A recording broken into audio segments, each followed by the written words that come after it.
But that brings us sort of loosely to 2018 and the question as to why people want to come to the United States. I mean, I know that the Mar-a-Lago Mussolini has never seen a map. I know he couldn't find El Salvador on a globe any more than he can find his ass with both hands. But the fact of the matter is, it's a long way from here. It's a long way from El Salvador to the U.S.-Mexican border. And to be willing to take on that journey, well, we can ask ourselves, how bad would it have to be where we are in order for us to strike out on foot with whatever little bit we had in our pockets and catch as catch can for 1,000 miles on foot, maybe hitchhiking, catching a ride where we could, if we could? How bad would things have to be where we are, where we live, before we did something like that and knew that we were going to a country that was racist as hell and was in the throes, in the grips? I mean, people in El Salvador know what a racist and bigoted and xenophobic country this is, but it's so bad there that they're still willing to take the risk to come here.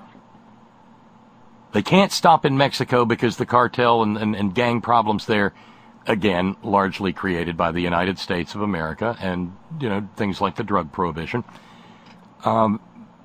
There's no relief there. It beggars the imagination, doesn't it?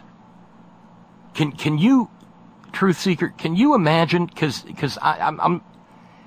we get a little teeny tiny dose of it here in the hills by virtue of the opioid and heroin and fentanyl epidemic. You wake up one morning and there are probably as many kids dead now out of my son and daughter's high school graduating classes as there were during Vietnam for kids of that era. Only they're not dying in the jungles of Southeast Asia. They're dying up a holler in Appalachia with a needle in their arm. And sometimes they just get found, down under the bridge, that kind of thing. And that's just a little teeny tiny taste of the madness and the mayhem that someone who's determined to leave a place like Guatemala or Honduras or El Salvador is dealing with.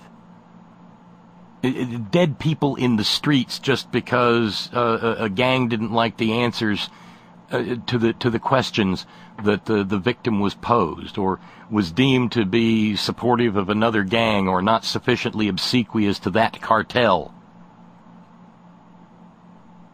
What's going on in El Salvador right now is actually a sort of that free market anarcho-capitalism that the Republicans love so very much.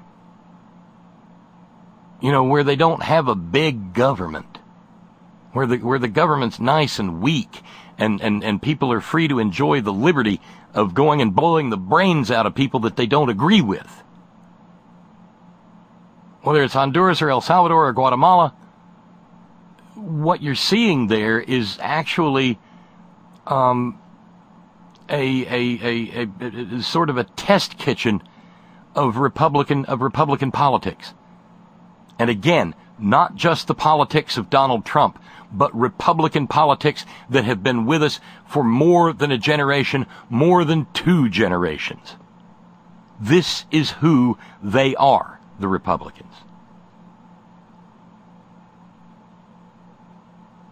And the idea that that no matter how bad it is, no matter how horrifying it is, that petty pissant tin pot dictator in the White House would declare that no one coming to the United States border deserves to have their case heard, because he said this, by tweet earlier today, deserves to have their case heard by a judge.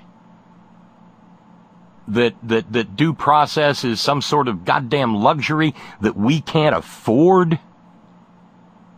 It's breathtaking. And unfortunately, it's also very much a matter of reality.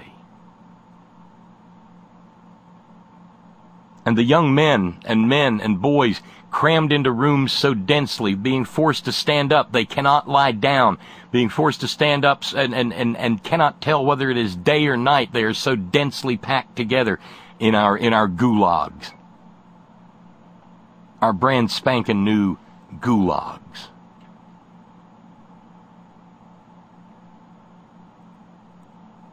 It beggars our ability to comprehend the scope of the evil.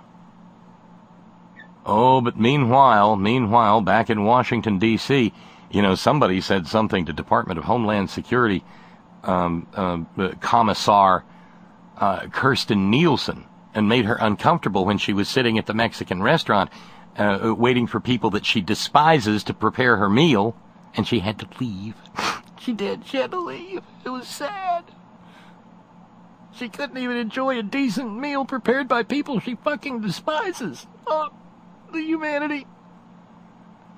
Well, it turns out that according to Chicken Noodle News, amid the furor over the policy that resulted in thousands of families separated at the border, my, that certainly is Orwellian, isn't it? Let's try it, see if we can. Amid the furor over the policy that resulted in thousands of children being kidnapped, Department of Homeland Security employees have been warned about threats to their personal safety, according to a department-wide email obtained by CNN. Claire M. Grady, Acting Deputy Secretary of Homeland Security, said that DHS employees were given information about security resources available to them and were provided with tips for security, like not wearing their badges in public and being on guard for risks in public and online. In recent days, DHS has determined there may be a heightened threat against DHS employees in response to U.S. government actions surrounding immigration. No. Who wrote this at CNN? Come on. No, Tal Coppin and Claire Foran at CNN. It's not in regard to U.S. government actions surrounding immigration. It's in regard to U.S. government crimes against humanity. Because that's what they are.